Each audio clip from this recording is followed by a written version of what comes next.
출애굽기 19장입니다.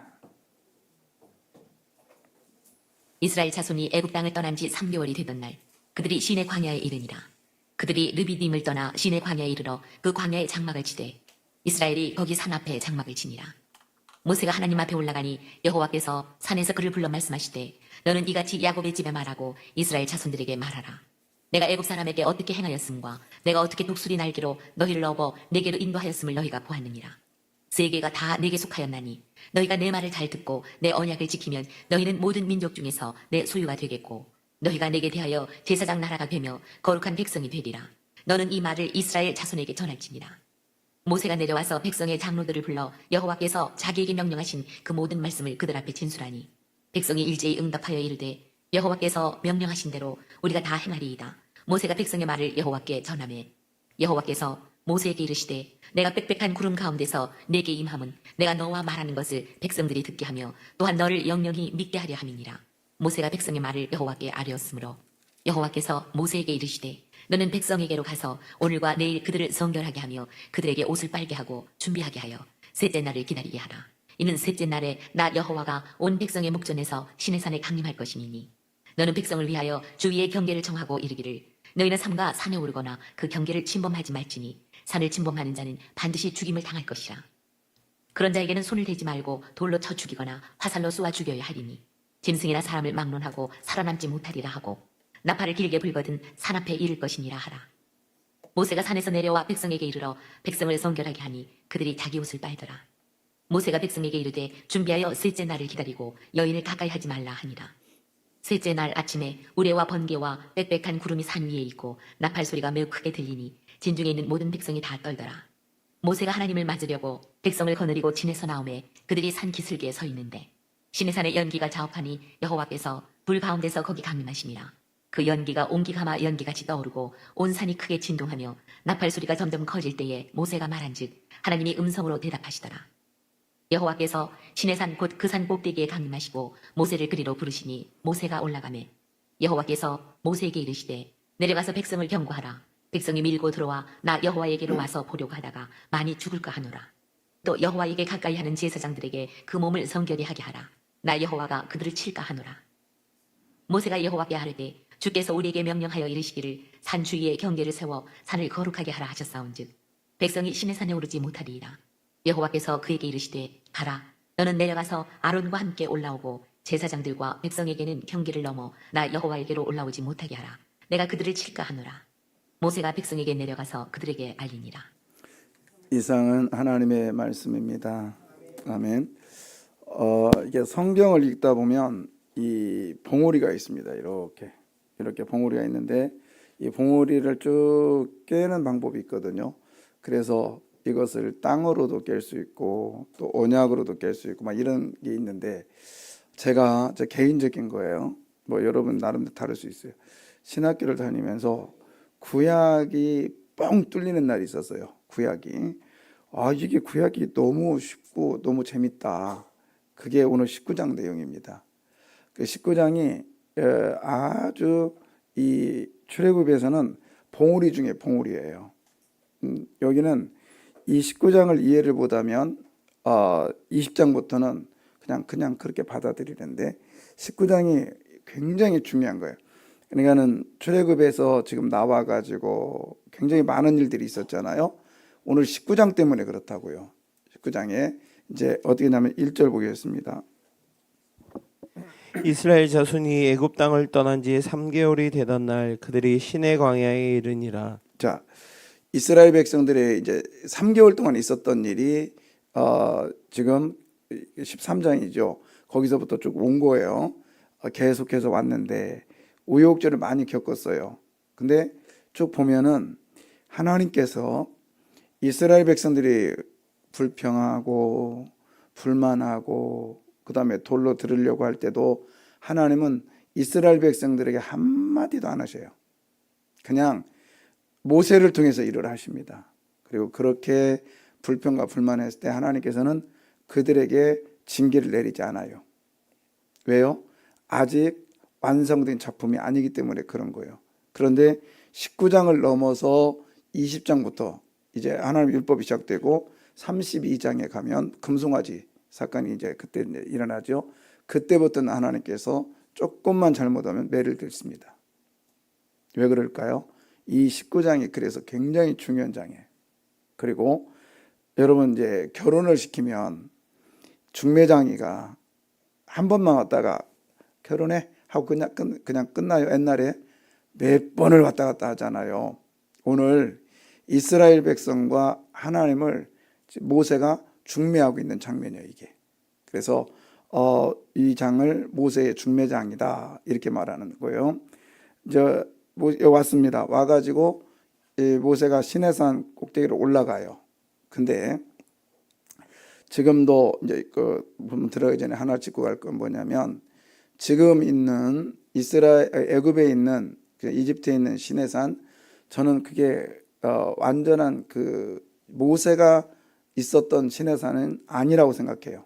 그러면 요즘에 아주 좀 괴상한 요즘이 아니죠. 꽤 됐죠. 20여 년 전에 우리가 그 책이 나왔는데 떨기나무라고 하는 김승학 씨가 쓴 책이 있어요. 그 시내산이 어디 있느냐? 어디야? 사우디아라비아에 있다라는 거예요. 저도 한참은 거기 헤맸거든요. 그런데 연구하면 연구할수록 사우디아라비아는 아니야. 그리고 김승학 씨의 떨기나무는 가짜입니다. 확실하게 말할 수 있어요. 그러면 시내산이 그럼 어디냐? 어딘지 몰라요. 만약에 시내산이 거기에 있다면 거기는 우상의 산이 되어버렸습니다. 그래서 하나님께서 그냥 시내산이라고만 했지 어느 장소를 명확하게 지정해 주지 않았어요. 예수님의 뼈가 나왔다? 이건 다 가짜입니다. 만약에 예수님의 뼈가 석가모니처럼 사리처럼 나왔다 그러면 예수님의 예수님 뼈라는 그렇고 예수님을 못 박았던 못이라도 나오면 그 사람들이 가만히 있겠어요? 우상의 완전히 본거지가 됐죠. 그래서 하나님께서 싹 없애버린 거예요. 법궤마저도 없애버렸습니다. 예, 하나님은 우상화시키는 것을 싫어하세요. 오직 하나님만을 숭배하기를 원하세요. 근데 시내산은 그냥 거길 것이다 이제 이렇게 주장을 하는 게 맞습니다. 저도 이제 시내산이라는 곳을 정상까지 올라가 봤거든요. 올라가서 해돋이도 보고 그랬는데 가서 보니까 아닌 것 같아요. 그래서 이제 그렇게 저는 그렇게 믿고 있고 여러분도 시내산이 어디냐? 그러면 지금 있는 장소는 그냥 추정된 장소지 진짜는 아니다 이렇게 생각하시면 돼요. 자, 여하튼 시내산에 3개월 만에 이제 올라갑니다. 근데 이게 정확하게 3개월은 아니에요. 약간 50일을 추정할 수 있어요. 정확한 계산으로는. 그래서 이게 성령 강림절하고 연결이 됩니다. 신약에는. 여튼 그렇게 해서 올라가는데 자 19장에 모세가 시내산에 올라갔던 사건이 올라간 것이 몇 번 있을까요? 한 번? 아닙니다. 그렇죠? 적어놨죠 거기다가 4번.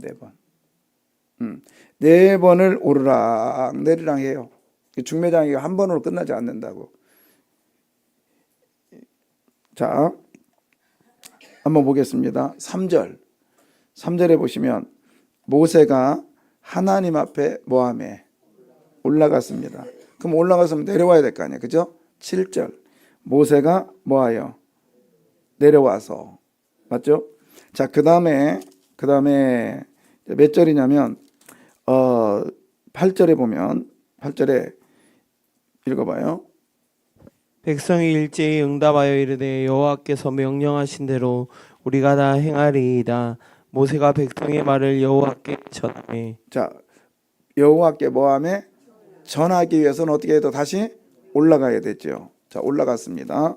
그 다음에 10절에 보면 여호와께서 모세에게 이르시되 너는 백성에게 뭐하여 가서 그러니까 내려온 거죠. 그죠?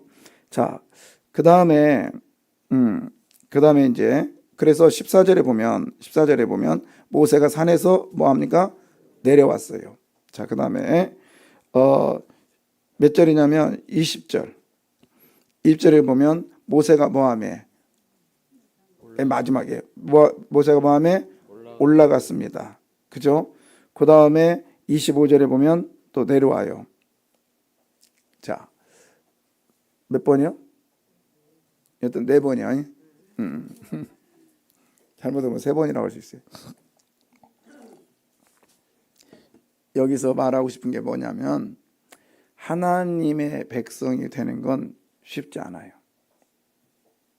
우리는 그냥 믿음이 구원이 선물이라 하지만 내가 이 선물을 받기 위해서는 수없는 모세처럼 그 선지자이신 예수님께서 하나님 앞에 이런 중매 노릇을 했다라는 거예요. 싸구려의 구원이 아니라는 거예요.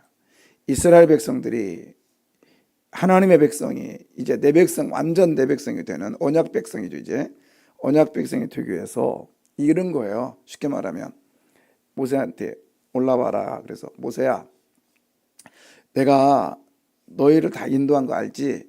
예, 알아요. 그러면 가서 이스라엘 백성들에게 내가 이렇게 이런 하나님인데 나를 섬길 수 있겠니? 그러면 나를 섬긴다면 내가 이런 복을 줄게. 예, 가서 한번 물어보겠습니다. 가서 이스라엘 백성들 물어본 거예요. 예, 하나님께서 이러이런 말씀을 하셨는데 이러이런 말씀을 순종하면, 섬기면, 따르면 하나님이 이렇게 세굴라 소유가 되고 거룩한 나라가 되고 그 다음에 백성이 되겠다, 제사장 나라가 되고 거룩한 백성이 되겠다고 만들어주겠다 하는데 너희들이 할 수 있겠냐? 당연히 하지요. 올라가요. 하나님 하겠다는데요. 그러면 모세가 이제 하나님께도 말해요. 이래 하는데 너만이 아니지. 그러면 장로들을 따로 뽑고 백성들을 가까이 오게 해라. 그거 올 수 있느냐 가서 물어봐. 가서 하나님께서 이러는데 그러면 약속을 하기 위해서 가까이 오라는데 올 수 있겠어? 가야죠. 이런 식으로 해서 오르락 내리락 하면서 하나님이 말하라 가서 전하고 다시 또 올라가고, 이게 19장의 내용이에요. 19장. 자, 그러면서 이제 하나님이 어떻게 첫 번째 이런 얘기를 합니다. 이게 굉장히 중요한 메시지예요. 이 메시지가 여러분에게 그대로 임하기를 주의 이름으로 선포합니다. 어떻게? 자, 4절. 내가 애굽 사람에게 어떻게 행하였음과 내가 어떻게 독수리 날개로 너희를 업어 내게로 인도하였음을 너희가 보았느니라. 아멘 했죠. 근데 만만치 않을 텐데 하나님은 이스라엘 백성들을 독수리, 켜줘봐요. 독수리 뭘로? 날개로 너희를 뭐 했다? 업었대요. 좋아요, 나빠요? 좋아요, 나빠요? 좋지요. 독수리 날개로 어미가 새끼를 탁 업었으니까 얼마나 행복합니까? 그죠? 근데 그 전에 만만치 않은 일이 있어야 돼요. 어떻게 한다겠죠? 신명기서에 보면 하나님께서 독수리처럼 역사하시는데 독수리의 둥지를 다 흩어버립니다. 아시죠? 독수리는 둥지를 질 때 밑에다 가시를 놓고 그 다음에 그 위에다가 부들부들한 마지막에 자기 털을 뽑아서 놔가지고 거기다 새끼를 낳고 그 다음에 먹이를 갖다 주죠. 근데 이놈이 안 떠나. 좋으니까. 그럼 어떻게 해요? 둥지를 다 흩어버리죠. 그러면 얘가 거기를 밟을 수 있어요, 없어요? 가시니까 못 밟고 그 둥지 끝으로 온단 말이에요. 근데 독수리의 그 둥지는 산꼭대기, 아주 높은 꼭대기에다 짓는다겠죠. 안 넘어가, 이 녀석이. 그러면 이 독수리가 그 새끼 앞에서 이렇게 날갯짓을 한대요. 너불거린대요. 근데 그건 조금 인위적인 것 같은데, 여하튼 그렇대. 독수리가 어미가 이렇게 나르는 걸 이렇게 보여준다는 거예요. 그래도 안 넘어가. 그럼 어떻게 하냐? 어미가 밀어버린대요. 그러면 독수리 새끼가 어떻게 해요? 막 떨어지면서, 저는 그 떨어질 때 독수리 새끼를 생각해요. 걔가 뭐라 했을까? 믿을 놈 없다. 막 그러면서 막 떨어졌을 거 아니에요. 막 떨어질 때, 거의 떨어졌을 때 샥 업어가지고 독수리 날개로 업어서 창공으로 올라가죠. 그래서 쭉 올라갔다가 또 확 뒤집어가지고 떨어뜨리죠. 그래서 이렇게 몇 번 하기를 하면 독수리 날개 새끼가 날개에 힘이 있어서 창공을 나른단 말이에요. 이게 어붐이에요. 해봅시다. 그냥 우리 신앙생활에 공짜가 없단 말이에요. 이런 하나님이 저와 여러분의 하나님인 걸 믿으십시오.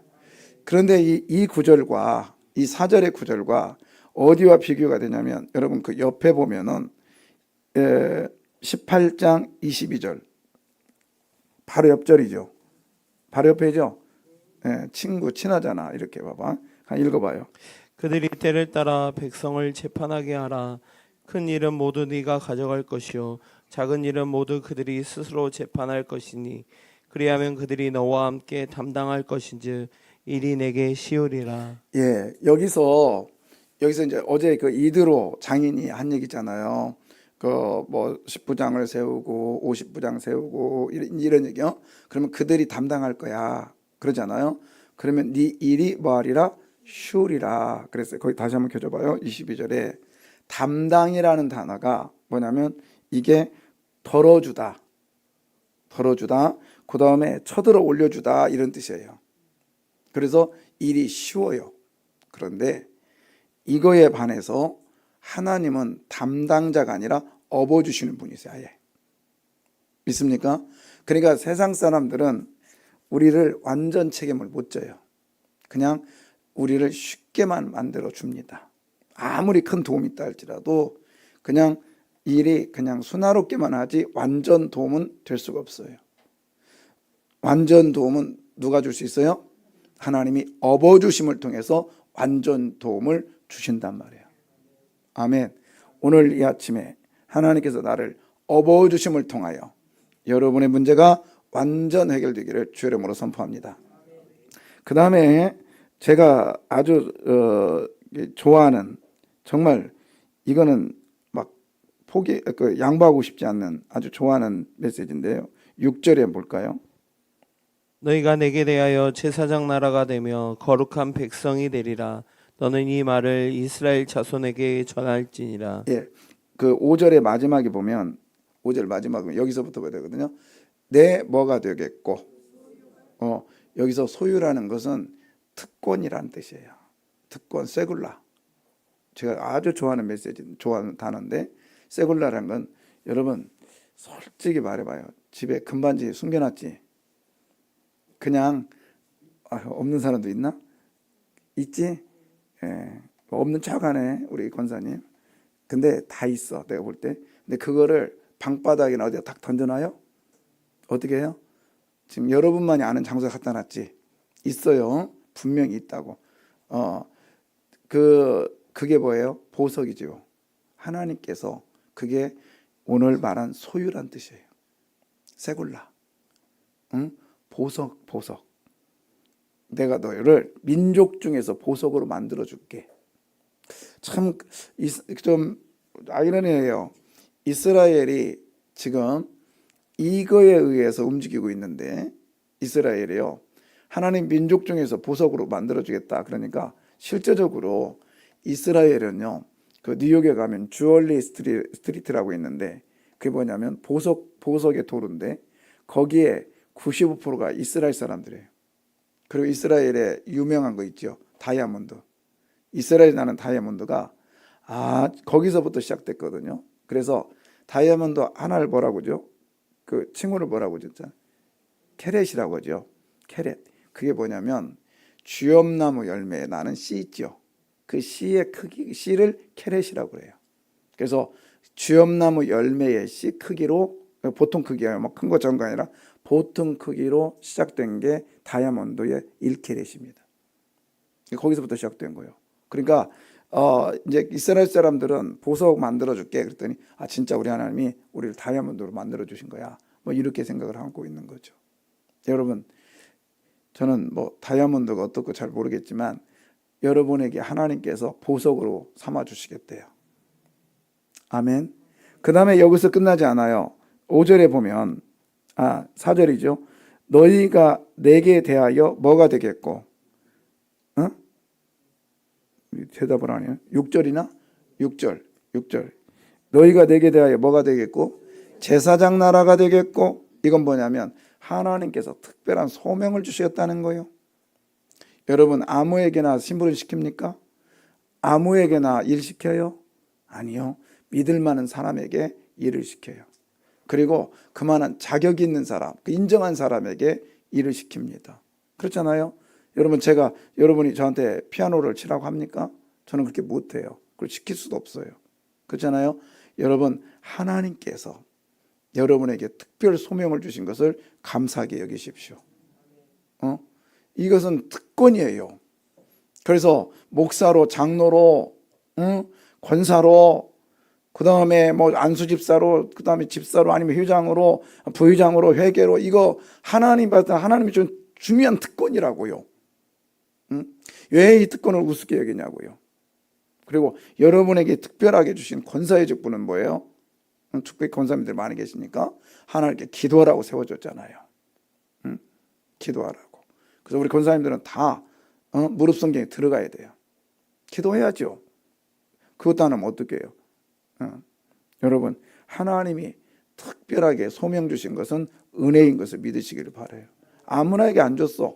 시내산까지 와서 약속을 지키고 십계명을 지키고 언약 백성이 되면 이런 복을 주겠다는 거예요. 그 다음에 또 하나, 거기 보면 거룩한 백성 되리라. 거룩한 백성. 이거는 하나님께서 따로 구별시켜 주겠대요. 할렐루야. 여러분, 우리가요 똑같은 물건이라 할지라도 구별된 물건은 귀하게 대접받아요. 아멘이죠. 여러분이 어느 곳에 가든지 거룩한 백성, 즉 구별된 거요. 구별되다고요. 달라질 거예요. 그러면 역시 저 사람은 뭔가 좀 다르네. 저 사람은 예수 믿나 봐. 이렇게 구별해 놓으면요. 거기까지 가기가 힘들지. 가고 나면 여러분 왜 그 구별 자체가 신용이 되거든요. 구별 자체가 신용이 되거든. 아무리 노력할 필요가 없어요. 그냥 구별만 하나님 딱 되면 저 사람은 틀림없어. 그러면 여러분이 가는 길에 그냥 가겠어요? 특별하게 평소에는 모르지만 결정적일 때 여러분에게 찾아옵니다. 여러분이 인정하게 됩니다. 할렐루야. 이걸 얼마나 중요하게 여겼냐면 13절이에요. 저는 어저께도 이 13절의 내용을 묵상하면서 깜짝 놀랐어요. 제가 이 19장을 보고 감격했다고 했잖아요. 그래서 제가 이거에 대해서 글도 한번 써본 적이 있는데 19절을 제가 죄송합니다. 진짜 죄송한데 13절을 어저께 새롭게 묵상하면서 성경은 파고 파면 팔수록 더 신기한 게 나온다. 자, 읽어볼래요? 그런 자에게는 손을 대지 말고 돌로 쳐 죽이거나 화살로 쏘아 죽여야 하리니 짐승이나 사람을 막론하고 살아남지 못하리라 하고 나팔을 길게 불거든 산 앞에 이를 것이니라 하거라. 예, 그런 자는 뭐냐면 그 앞에 경계를 넘어간 자예요. 그 대표적인 사람이 첫 번째가 누구냐면 아담이었어요. 아담. 하나님의 선을 선했는데 그 선을 넘었단 말이에요. 오늘 이제 언약 백성에 대해서 단호한 거예요. 단호한 거예요. 근데 단호한데 어떻게 하느냐. 넘어가 버리면 용서하지 마. 그리고 뭘로 쳐라. 그 다음에 또 여기서 저는 깜짝 놀랐어요. 돌로 치라는 얘기는 나왔어도 화살로 사용을 하라는 것은 제가 처음 봤어. 솔직히 말해서. 봤어요? 그렇죠. 어저께부로 인쇄가 새로 됐어. 성경 인쇄가 새로 됐다고. 화살로 치라, 돌로 치라. 왜 그랬을까 생각했어요. 그랬더니 짐승까지도 뭐냐면, 자, 화살은 가까이 있는 거예요. 가까이 있을 때도 아니고 멀리 있을 때 쏴요. 멀리 있을 때. 돌도 마찬가지예요. 돌도 창으로 찔러서 칼로 찌르는 게 아니라 돌로 쳐서 멀리. 하나님의 경계를 넘어간 자는 너희에서 멀리 떨어뜨리는 거예요. 멀리 떨어뜨려서 멀리 떨어뜨린 상태에서 처형을 하는 거예요. 예, 결국에는 이제 이게 예수 그리스도의 죽음이거든요. 예수님은 어디에 죽었냐면 영문 밖에서 죽습니다. 그렇죠? 우리 찬양도 있잖아요. 영문 밖에. 골고다는 그때 당시에 예루살렘 성 밖에였어요. 예, 여러분, 이게 곧 이 구절이 예수 그리스도의 죽음을 지금 지금 예견하고 있는 거예요. 우리는 절대로 죄 문제를 해결할 수 없어요. 경계를 넘을 수 있습니다. 그러니까 경계를 너무 쉽게 넘어서 하나님이 정해놓은 이 경계조차도 무시해버리고요. 목사도 그래도 우리 교회는 전통이 있는 거예요. 그래서 저는 여러분에게 참 감사한 게 목사를 잘 섬기잖아요. 우리 부목사들 잘 섬기지 무시 안 하잖아요. 우리 장로님들 무시 안 하잖아요. 다른 교회는요. 김 목사 일로 와봐. 최 목사 일로 와봐. 근데 우리 교회는 그게 안 하잖아요. 경계가 참 지켜줘서 너무너무 감사해요. 그런데요. 그런 경계를 우리가 무의식적으로 넘어갈 수 있어요. 그러면 우리는 수도 없이 뭘 맞아 죽어야 돼? 돌에 맞아 죽든지 멀리서. 그다음에 뭘로? 화살에 맞아 죽든지 해야 돼요. 그런데 그걸 나중에 누가 죽으셔요? 예수님께서 화살에 맞아 죽습니다. 근데 이게 어디와 또 연결이 되냐면 노아가 방주에서 나와서 제단을 쌓습니다. 제단을 쌓는데요. 뭐가 떠요? 무지개가 쭉 뜨잖아요. 이게 활이에요, 활. 이게 원래 무지개란 뜻이 활이란 뜻입니다. 그러면 그 활이 어디로 향했을까요? 무지개가 어디로 향해요? 하늘로 향했잖아요. 하나님께서 화살을 맞겠다는 거거든. 그 맞음이 십자가의 죽으심입니다. 여러분, 우리는 하나님께서 지금 그 시내산으로 이스라엘 백성들을 불러들이고 언약을 하면서 하는 말이 그거예요. 아브라함에게도 제물을 쌓고 같이 지나가야 되는데 아브라함을 잠재우고 하나님 혼자 지나가십니다. 너 분명히 약속 못 지킬 걸 알아. 그러면 너가 죽어야 되는데 너 못 지킬 줄 알으니까 너 가만히 있어. 내가 지나갈게. 그리고 네가 못 지키면 누가 죽을게? 내가 죽을게. 그게 아브라함의 제단에 혼자 지나가심이요. 그것처럼 오늘도요, 약속을 하지만 너희들이 못 지키고 뻔히 알아. 그렇기 때문에 내가 죽을게. 뭐에 맞아서? 돌에 맞던지, 그 다음 뭐에? 화살에 맞아서 내가 죽을게. 이게 약속입니다. 하나님께서 예수 그리스도의 죽음을 시내산의 약속을 통해서도 지금 보여주고 있습니다. 이것이 하나님의 사랑이십니다. 여러분, 이 사랑이 우리에게 있기에 오늘도 감사하면서 하루를 보냅시다. 네. 하나님은 저와 여러분의 경계를 넘는 순간이 너무도 많았다고요. 없었어요? 너무도 많았어요. 근데 그때마다 하나님은 화살을 맞으시고, 즉 예수 그리스도의 십자가의 죽으심으로 우리가 지금까지 온 것을 믿으십시다. 얼마나 감사해요. 저는 이 화살이란 말에 깜짝 놀랐어요.